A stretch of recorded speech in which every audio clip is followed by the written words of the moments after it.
10월 3일 금요일 유로파 분석 시작하겠습니다. 분석에 앞서 저희 소통방에서는 스포츠 정보 조합픽을 무료로 공유해드리고 있습니다. 소통방에 입장하지 않아도 구독, 좋아요만 누르시고 분석 받아보셔도 됩니다. 조합 및 공유픽 스포츠 정보를 원하시면 소통방 들어오셔서 함께 응원도 하고 좋은 성적 내셨으면 좋겠습니다. 그럼 분석 시작하겠습니다. AS 로마는 현재 공격 전개가 지나치게 단조로운 흐름에 갇혀 있습니다. 퍼거슨을 중심으로 한 하이볼과 포스트 플레이에 의존하며 세컨드볼을 수집해 2차 공격으로 이어가려 하지만 예측 가능한 루트가 반복되고 있습니다. 펠레그리니는 중원에서 템포 조절과 볼 배급을 담당하지만 속도감이 부족해 상대 수비를 흔들기 어렵습니다. 코네 또한 측면 돌파 후 단순한 크로스에 머무르는 경우가 많아 창의적인 변화를 이끌어내지 못하고 있습니다. 게다가 디발라, 피실리, 바스케스 라치, 웨슬리 등 창의적인 전개를 맡을 자원들이 부상으로 이탈해 전술 유연성이 사실상 봉쇄된 상태입니다. 결국 로마는 퍼거슨을 축으로 한 단선적 공격에 매몰되며 상대 수비에게 읽히기 쉬운 구조를 드러내고 있습니다.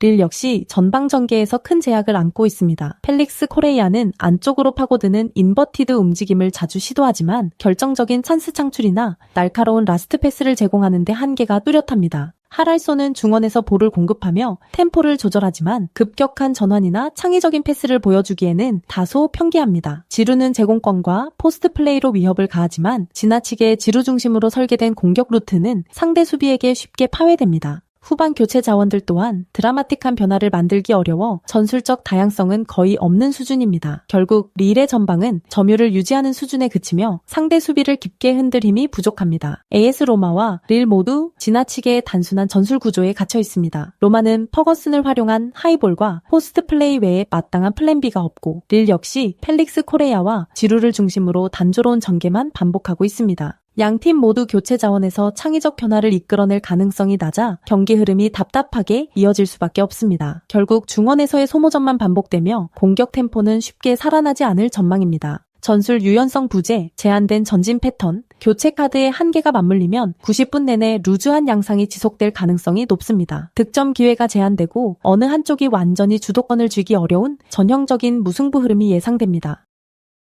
페네르바체는 4-2-3-1 전형을 기반으로 안정적인 빌드업과 폭발적인 측면 공격을 동시에 펼치는 팀입니다. 엔-네시리는 제공권과 결정력이 뛰어나며 페널티 박스 안에서 수비수들을 압도하는 공중전 능력을 보유하고 있습니다. 아센시오는 하프스페이스에서 날카로운 전진 패스와 중거리 슈팅으로 경기 흐름을 전방으로 이끌어냅니다. 프레드는 압박 회피 능력이 뛰어나고 템포를 유연하게 조율하며 순간적으로 공을 전환해 상대 수비 라인을 무너뜨립니다. 엘마즈, 머칸, 모어, 탈리스카가 이탈했음에도 불구하고 이선 자원들의 전술적 유연성 덕분에 팀의 밸런스는 여전히 유지되고 있습니다. 특히 홈에서는 빠른 템포 전환과 강력한 압박으로 상대를 미드필드부터 압도하며 초반부터 주도권을 빼앗아옵니다. 니스는 3-3-3 시스템을 기반으로 측면 스피드를 활용한 빠른 역습을 전개하는 팀입니다. 모피는 전방에서 제공권과 연계 능력을 바탕으로 공격의 중심을 잡지만 강한 압박을 받을 때 고립되는 경우가 잦습니다. 디옵은 폭발적인 드리블, 돌파와 하프스페이스 침투로 공격의 활로를 열지만 수비 지원이 약해 후방 안정감이 흔들리기 쉽습니다. 부다위는 빠른 역습 전환과 마무리에서 존재감을 발휘하지만 중원 지원이 끊길 때 효율이 크게 떨어집니다.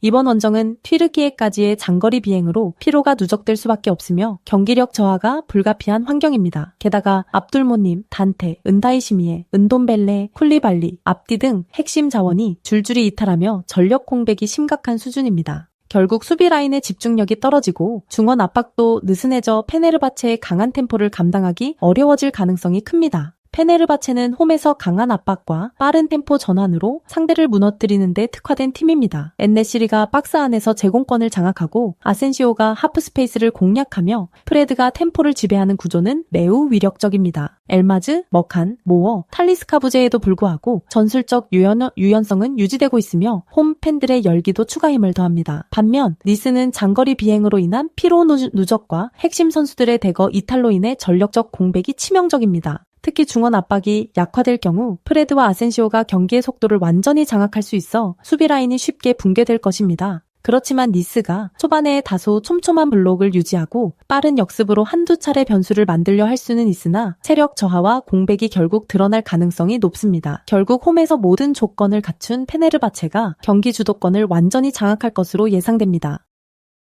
빅토리아 풀제는 이번 시즌 실리를 최우선으로 두는 3-4-3 전형을 가동하고 있습니다. 드로신미가 최전방에서 포스트 플레이와 마무리를 동시에 책임지며 비드라가 2선에서 유연한 움직임으로 상대 수비를 흔들고 있습니다. 수아레는 하프 스페이스를 활용한 침투와 세밀한 패스로 전방 연결을 책임지고 있습니다. 특히 풀제는 불필요한 하프라인 이상의 과감한 전진을 자제하고 빌드업보다는 안정적인 지역 방어와 빠른 전환을 선호하고 있습니다. 수비 시에는 5백 형태로 전환해 페널티 박스 근처 공간을 철저히 통제하며 역습 시 드로신미와 비드라가 빠른 템포로 마무리 패턴을 만들어내고 있습니다. 말모에는 4-4-2 기반의 전통적인 형태를 유지하고 있으나 전력 공백이 뚜렷합니다. 구드욘센이 최전방에서 연계와 마무리를 모두 시도하지만 보테임과 시구르드손의 부상, 공백이 커서 공격 루트가 제한적입니다. 학사바노빅은 측면에서 크로스와 컷인으로 변화를 주지만 상대가 블록을 내렸을 때 뚜렷한 돌파 해법이 부족합니다. 욘센이 중원에서 볼 배급을 담당하지만 전방으로의 파이널 패스가 단조롭습니다. 특히 원정 경기에서는 심리적 흔들림이 잦고 실리형 전술을 구사하는 팀에게 고전하는 패턴이 반복되고 있습니다. 풀제는 올 시즌 철저한 실리 전술로 불필요한 공간 노출을 최소화하고 안정적인 경기 운영을 이어가고 있습니다. 특히 5백 전환 후 촘촘한 라인 유지로 말메의 단조로운 전진 패스를 효과적으로 차단할 가능성이 큽니다. 반면 말모에는 부상으로 인해 공격 루트가 제한되었고 실리 축구를 펼치는 팀에게 자주 막히는 흐름이 이어지고 있습니다. 게다가 원정 경기에서 멘탈이 흔들리며 후반 집중력이 떨어지는 장면이 잦아 이번 경기에서도 풀젠에게 주도권을 내줄 공산이 큽니다. 따라서 풀젠이 안정된 수비와 빠른 전환을 앞세워 홈에서 유리한 흐름을 만들어낼 가능성이 높습니다. 저희 소통방에서는 조합픽 및 경기 정보를 365일 무료로 운영 중입니다. 댓글 확인하시고 소통방은 텔레그램으로 운영됩니다. 구독, 좋아요, 추천하기 누르시면 보다 빠르게 분석글 업로드됩니다. 항상 적중 기원하고 가정의 앞날에 행복이 가득하시길 바랍니다. 감사합니다.